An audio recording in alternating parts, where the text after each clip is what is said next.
वृद्धावस्था के कारण उसका रूप बिगड़ गया, बुद्धि कमजोर हो गई, शरीर रोगी हो गया, अग्नि मंद पड़ गई, पुरुषार्थ और भोजन दोनों कम हो गए, बस घोर चिंता। अब पता ही नहीं चल रहा, सोच निकल गई, पड़ा है उसी गंदगी में। जब वो रो रो के कहता है ऐसा, तो पीटते हैं घर वाले, हमने देखा भी, पीटते हैं, पड़े पड़े हकता है, भरपूर भोजन नहीं देते, हगेगा कौन, फेंकेगा इसका, कैसी दुर्गति होती है। इसमें जो शब्द लिखा है, आस्तेव मत्योपन्यस्तम गृहपाल इवाहरन, गृहपाल कहते कुत्ते को, कुत्ते की भांति वो सबके अपमान सहता रहता है और रूखे सूखे टुकड़े खाकर जीवन निर्वाह करता है, फिर भी उसे भगवान की याद नहीं आती। मृत्यु का समय जब निकट आता है तो वायु उत्क्रमण से इसकी पुतलियां चढ़ जाती हैं, श्वास प्रश्वास की नलिकाओं में वायु आना जाना रुक जाता है, कफ भर जाता है, अब इसे श्वास लेने में भयानक कष्ट होता है, कंठ में घुरघुराहट, पर उसका मोह उन्हीं अपने बच्चे, परिवार, घर, शब्द, ये सब छूट जाएगा। बड़ी दुर्गति है।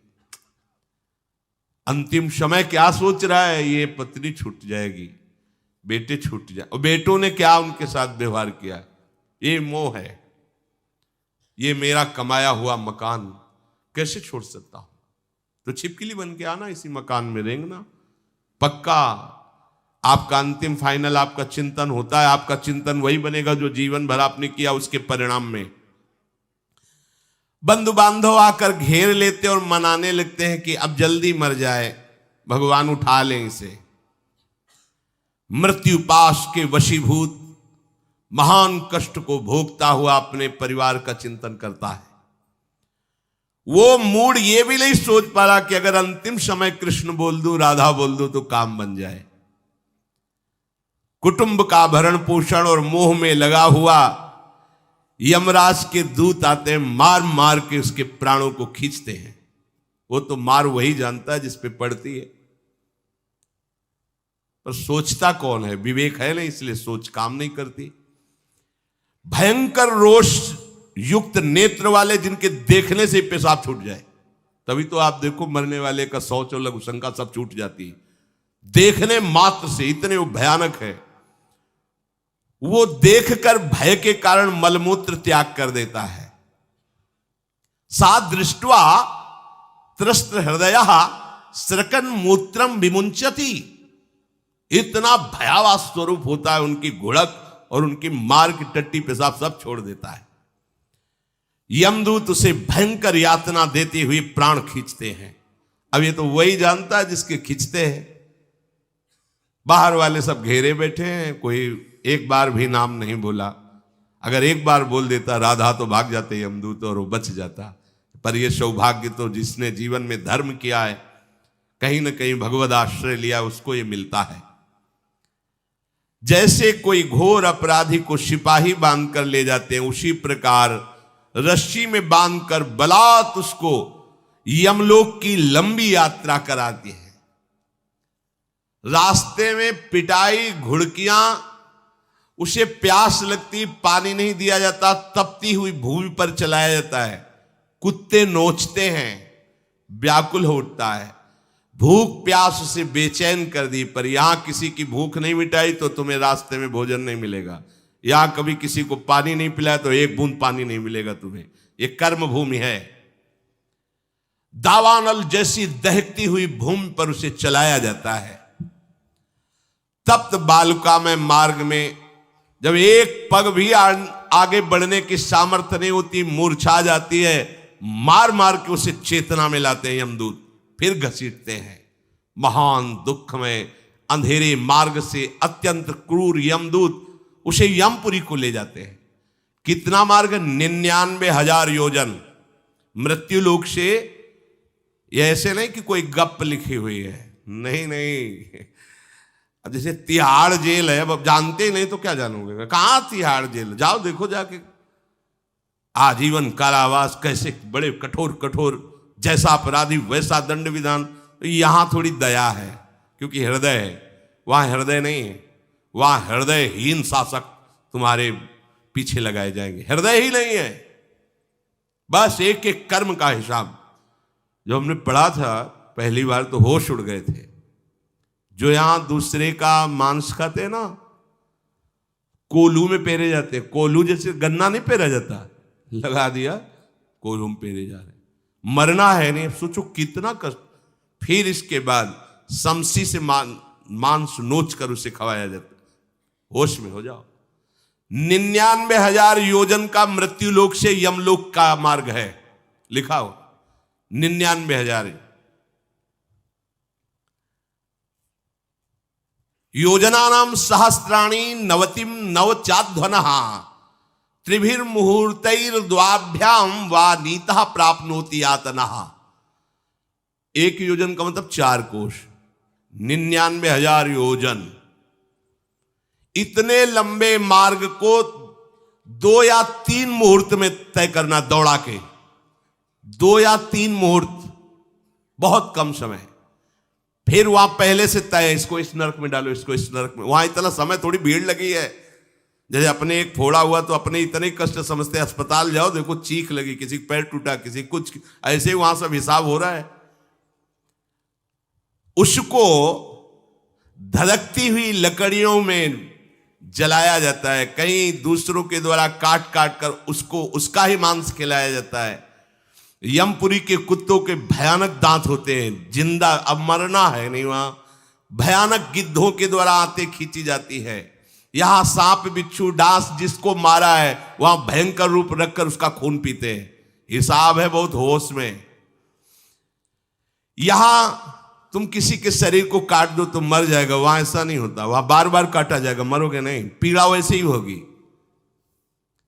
बड़े भयानक कष्टों को भोगता है। तामिस्त अंध तामिस्त रौरव आदि नरकों को भोगता है। हे माता, भगवान कपिल देव जी कहते हैं, जो पुण्य आत्मा लोग होते हैं स्वर्ग आदि में जाकर पुण्य भोगते हैं, लेकिन दोनों को फिर गिरना होता है, क्योंकि वो भगवान का भजन नहीं किए, इसलिए पुण्य भोग कर मृत्यु लोक आते हैं, वो पाप भोग कर नरक से मृत्यु लोक आते हैं। माता जब उनके भोग संपन्न होते हैं नरक आदि के, अब वो जन्म लेते हैं। फिर यहां ध्यान से सुनना, जब जीव को मनुष्य शरीर में जन्म लेना होता है तो प्रकृति में वर्षा के साथ आता है। प्रकृति में वर्षा के साथ आया और फसल में मूली गाजर गेहूं अन्न, इनमें वो जीव प्रवेश करता है और उसे माता पिता दोनों पाते हैं। तो सप्तम धातु वीर के रूप में परिणित होता है जीव। वो वीर कण के रूप में माता के उदर में जब प्रवेश करता है तो एक रात्रि में मां का और पिता का, दोनों का वो जो वीर मिलता है, उस रज और वीर के मिलने से एक कलल सा बनता है। 5 रात्रि व्यतीत होने के बाद एक बुदबुदा सा बनता है। 10 रात्रि व्यतीत होने के बाद एक बेर की सी आकृति होती है। फिर उसके बाद उसमें धीरे धीरे मांसपेशियां बढ़ने लगती हैं। 1 महीने में उसके सिर निकल आता है। 2 महीने में हाथ पांव अंगों का विभाग होता है। 3रे महीने में नख रोम अस्थि चर्म स्त्री पुरुष के चिन्ह प्रकट हो जाते हैं। 4 महीने में मांसादि 7 धातुएं प्रकट हो जाती है। 5वें महीने में चेतना जागृत हो जाती है। जैसे अपने चेतना, ऐसे 5वें महीने में गर्भस्थ शिशु की चेतना जागृत हो गई। जीव है पर चेतना 5 महीने बाद मां के गर्भ में जागृत। अब उसे भूख लगती है, प्यास लगती है, वहां की तापमयी जलन पीड़ा, छोटे छोटे कीड़ों के द्वारा काटना। 6ठे मास में झिल्ली से लपटा हुआ मां की दाहिनी कोख में कीड़े की तरह तड़पता है। उस समय माता को कड़वे और खट्टे पानी की लालसा होती है, जिससे उसके अंगों में जाकर भयंकर जलन होती है। यह है भोग। वो कृमि कीड़े की तरह तड़पता है। मलमूत्र के गड्ढे में बीच में झिल्ली में बंधा हुआ वो जीवात्मा सुकुमार तो होता है, वहां के कीड़े उसे नोचते हैं छोटे छोटे, वो तड़पता है। माता प्रसन्न होती कि जब बच्चा हिलता है, बोले है उसकी दुर्गति हो रही, वहां भयंकर कष्ट पा रहा है। ऐसा क्लेश होता है कि क्षण क्षण में बेहोश होता रहता है। माता के खाए हुए कड़वे, तीखे, गरम, नमकीन, रूखे, खट्टे, यही पदार्थ पाने की इच्छा होती है माता, क्योंकि उसको भोग भोगना है। उसके कोमल शरीर में भयानक पीड़ा होती है जब माता ऐसे पदार्थ खाती है।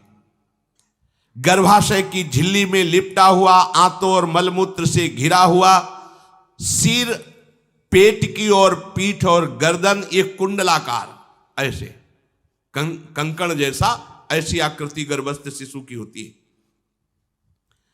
पिंजड़े में बंद पक्षी के समान पराधीन, ना तो वो हिल डुल सकता है ना बोल सकता है, बड़ा असमर्थ दुख को भोग रहा है, चेतना पूरी है। इसी समय भगवान द्रवित होकर उसे ज्ञान देते हैं, गर्भस्थ शिशु को, सबको।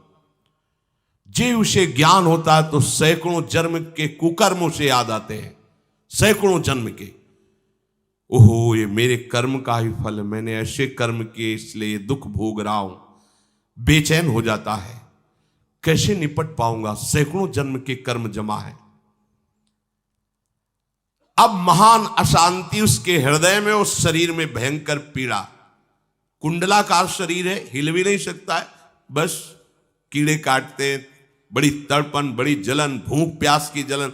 अब एक और भयानक जलन हुई, उसे स्मरण हो जाता है कई जन्मों के, सैकड़ों जन्मों के पाप कर्मों का। 7वां महीना आरंभ हुआ कि ज्ञान का उन्मेष हो गया। अब प्रसूति वायु उसे चला रही है, तड़पता है वो। सप्त धातु में स्थूल शरीर से बंधा हुआ वो जीव भयभीत होकर के पुकारता है, अगर कोई भगवान है तो एक बार मुझे यहां से निकाल दे। वो विनय करता है भगवान से, कोई अगर भगवान है जिसने मुझे इस बंधन में डाला है, एक बार निकाल दे, यहां से जाके केवल भजन करूंगा।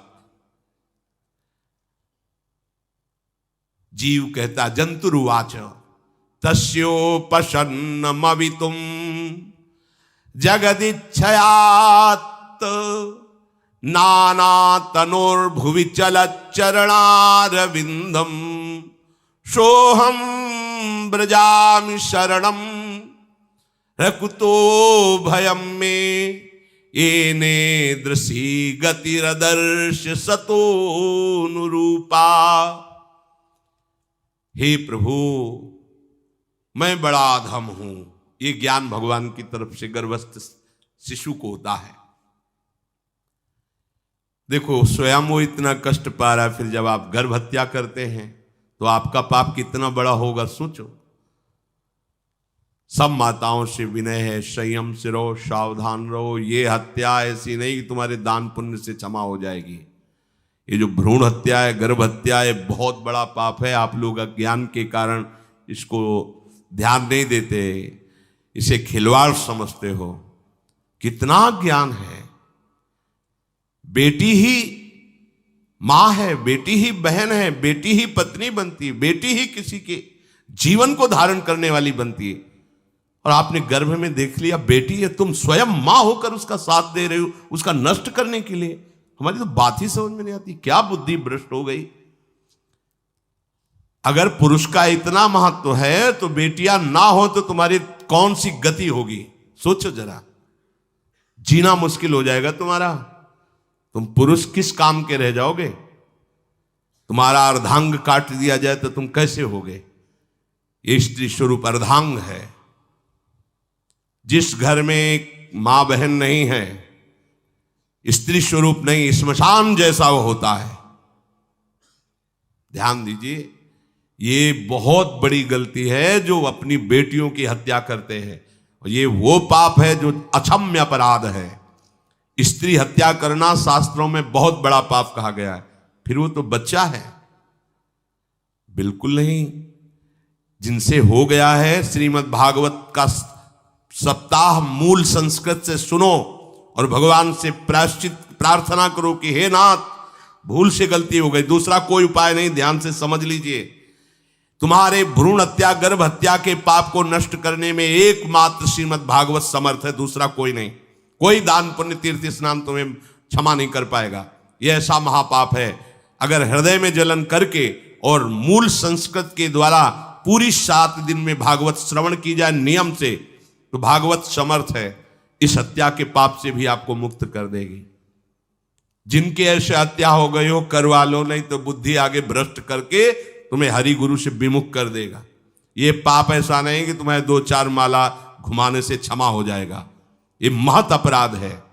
सबकी समझ में नहीं आता, समझ जाओ, नहीं तो आप जहां भी हो वहीं से भ्रष्ट कर देगा। ये अपराध नष्ट नहीं होगा, श्रीमद् भागवत की कृपा से नष्ट हो जाएगा। यह हमें बहुत विश्वास है। श्रीमद् भागवत सप्ताह की यह है ही महामहिम।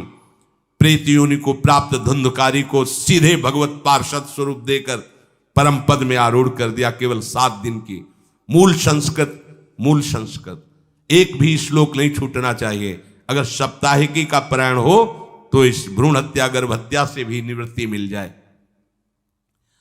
अब वो जीव भगवान को पुकारता है, मैं बड़ा नीच अधम हूं। आहा, भगवान आपने जो मुझे गति दिखाई है तो मेरे कर्म के अनुसार ही है, आपका इसमें कोई दोष नहीं। हम लोग जब कष्ट भोगते तो भगवान से कहते हैं हमने तुम्हारा क्या बिगाड़ा। भगवान ने नहीं बिगाड़ा, तू खुद देख क्या बिगाड़ लिया अपना। करो पाप आचरण। अब देखो, हमने तो जीवन में कोई पाप नहीं किया और कितने गर्भ हत्या की है, कितनी खिलवाड़ समझे हो। ये बिल्कुल भयावह चीज है, आप लोगों को नहीं। हम बार बार इसीलिए कह रहे कि भयावह वस्तु है, तुम्हें बहुत ऊंचाई से घसीट के भ्रष्ट कर देगी। बहुत होश में हो, भूल के कभी ऐसा न करना जहां तक हमारी आवाज पहुंचे, जहां तक सुनाई दे। गर्भ हत्या मत करना, संयम से रहो। इस तरह का व्यवहार मत करो कि तुम्हारा मनुष्य जन्म ही व्यर्थ चला जाए। इसमें तीनों को बराबर दंड मिलेगा। गर्भ हत्या कराने वाला, गर्भ हत्या की प्रेरणा देने वाला और गर्भ हत्या में सहयोग देने वाला, जो औषधि डॉक्टर या जो भी, तीनों को दुर्गति होगी। माता, पिता, प्रेरक और कर्ता। ऐसा नहीं कि आप डॉक्टर हो तो आपको गर्भ हत्या करने का अधिकार नहीं। आप डॉक्टर हो दूसरे के शरीर को स्वस्थ करके निरोग करने के लिए, हत्या करने के लिए नहीं। कोई भी हमारा संविधान ऐसा आदेश नहीं करता कि आप गर्भ हत्या कर दो। ना भागवतिक और ना भारतीय संविधान ऐसा संविधान आदेश नहीं करता। अब वो जीव कह रहा है कि प्रभु मेरे योग्य ही है, आपने जो मुझे दंड दिया है। मैंने सुना है कि आपकी शरण में जो आता है आप उसकी रक्षा कर लेते हैं। आपकी जो शरण में हो जाता है वो इस भूमि पर, भारत भूमि पर, विश्व पर निर्भय विचरण करता है। कोई उसे भय नहीं प्रदान कर सकता। प्रभु, मैं इस माता के उदर में माया का रहस्य न जानने के कारण ऐसे कर्म किए कि मैं आ गया हूं। बहुत दुख पा रहा हूं। हे निर्विकार अखंड बोध स्वरूप परमात्मा, मैं बार बार नमस्कार करता हूं। प्रभु, मेरे ऊपर कृपा कर दो, एक बार इस गर्भ से निकाल दो। मैं यहां से बाहर जाकर आपका निरंतर भजन करूंगा। ये वादा करके आए हम प्रभु से सब। प्रभु ने करुणा करके हमें चांस दिया है मनुष्य शरीर। प्रभु, मैं बहुत जन्मों से इस समय स्मृति आ रही देख रहा हूं, कर्मों में भटकता रहा आपसे विमुख होकर के। ये जो मुझे अभी ज्ञान हो रहा है केवल आपकी कृपा से तत्कालिक है। तत्कालिक, एक तत्कालिक वैराग्य होता है। जैसे कथा सुनियो, मन में आया कि अब तो भजन ही करना है। ये तत्कालिक है, स्थायी नहीं है। इसे स्थायी बनाओ। प्रभु, आप अंतर्यामी हो, आप सब कुछ जान रहे हो। तीनों तापों की शांति के लिए भक्तजन आपका भजन करते हैं।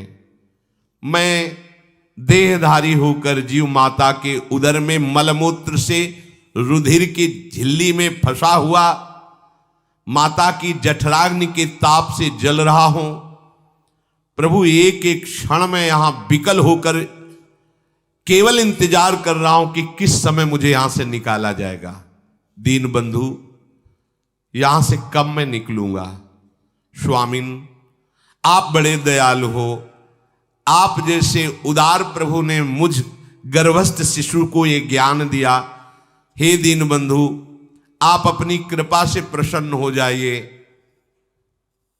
प्रभु एक बार निकाल दीजिए, मैं ऐसा भजन करूंगा कि दोबारा संसार के दुख में नहीं आऊंगा।